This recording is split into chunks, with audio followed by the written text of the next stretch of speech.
Assalamualaikum warahmatullahi wabarakatuh. Mga kapatid sa pananampalataya, ngayong gabi po ay ang ika-15th sa gabi ng Shaaban, na kung saan mayroong hadith ang Propeta Muhammad sallallahu alaihi wasallam na kanyang sinabi, tunay na ang Allah subhanahu wa ta'ala ay sinisilayan niya ang lahat ng kanyang mga nilikha sa kalagitnaan ng gabi ng Shaaban, at ang lahat ng kanyang alipin na mananampalataya ay kanyang pinapatawad, at maliban sa silang mga nagtatambal sa Allah subhanahu wa ta'ala, gayon din at silang mayroong sama ng loob sa kapwa.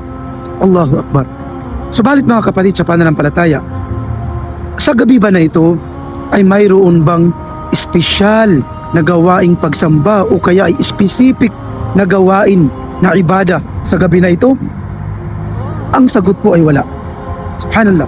Wala pong gawaing specific na ang iyong layunin ay ididikit mo ito sa gabi ng Shaaban, na iniisip mo dahil ang gabi na ito ay mabiyaya, ito po ay walang katuturan o walang basihan na gawain.